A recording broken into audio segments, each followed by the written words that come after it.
Welcome back to another video on the channel. We are down to the final two in Abu Dhabi. Will it be Arina Sabalenka or Veronika KUDERMETOVA that lifts the first WTA title of 2021?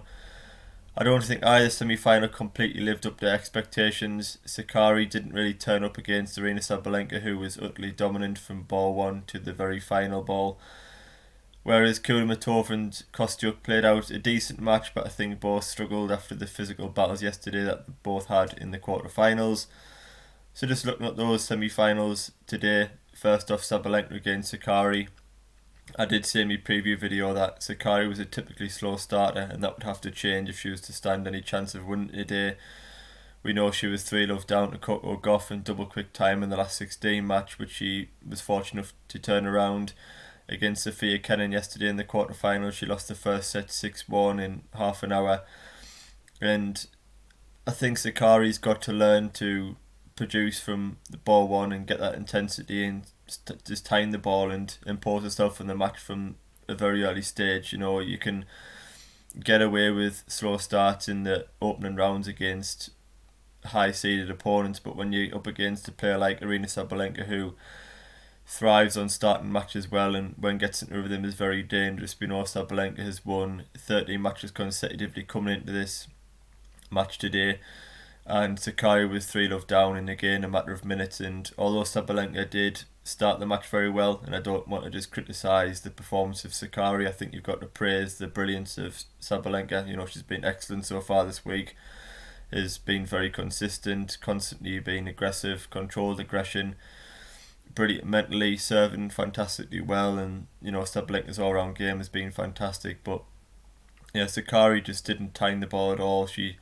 didn't have to impose herself, and she won just one of the opening 13 points. And if you go 3-love down to Sabalenka and give her that start, then you're in for a long day and very difficult to turn around. And from game one to the very final game, the writing was sort of on the wall in this one. I don't think, you know, Sakari threatened a couple of times to get into the match. She had a few nice winners and I think broke Sabalenka once in the second set. But overall, Sakari didn't really serve well enough. You know, the serve was constantly being put under pressure by that fantastic return of serve that Sabalenka's got. And just talking about Arina Sabalenka a little bit, I think what's impressed me most about her this week is her mentality and also her defensive movement. We know in the past that she's had a tendency to have real lulls in matches where she gifts games away, she hits too wild, she chases winners, but she hasn't done that this week. You know, she's took it point by point.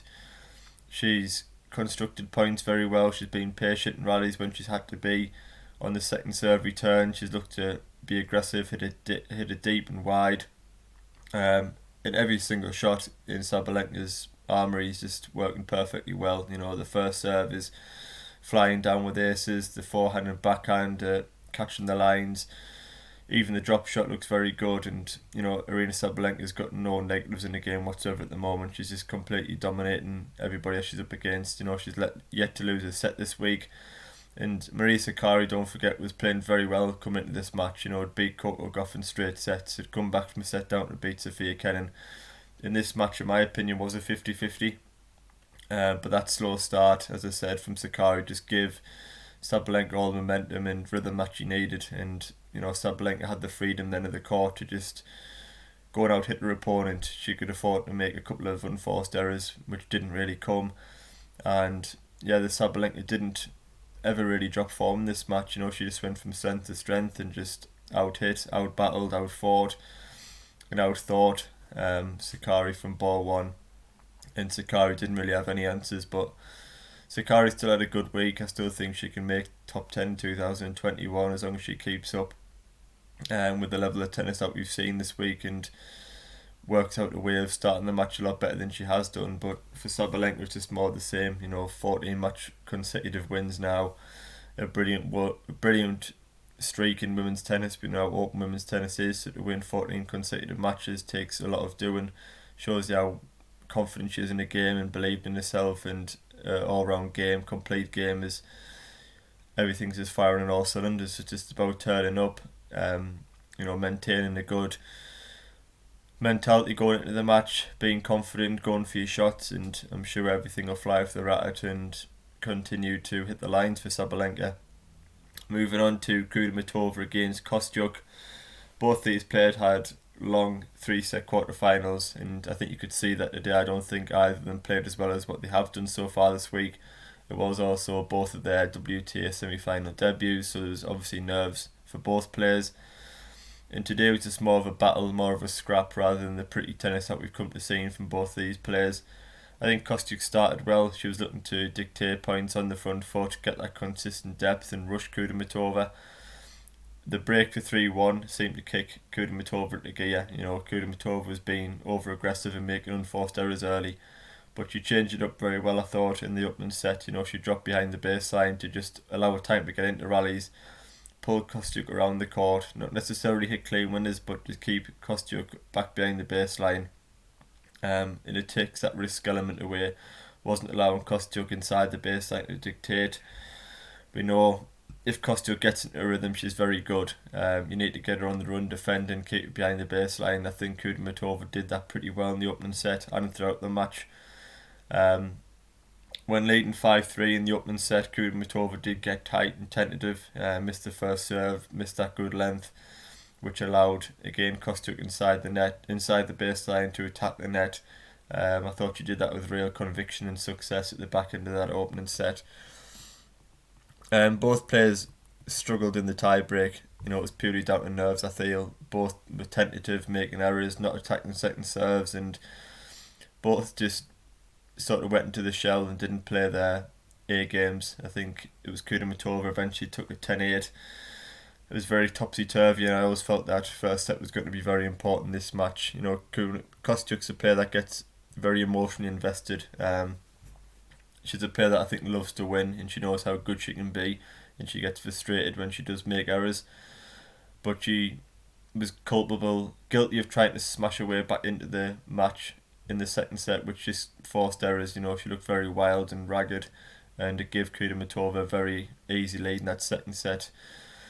Kostyuk's a better player when she constructs points. She uses those positive ground strokes to create openings and allows herself to attack the net rather than, trying to blast winners from the second and third shot in the rallies.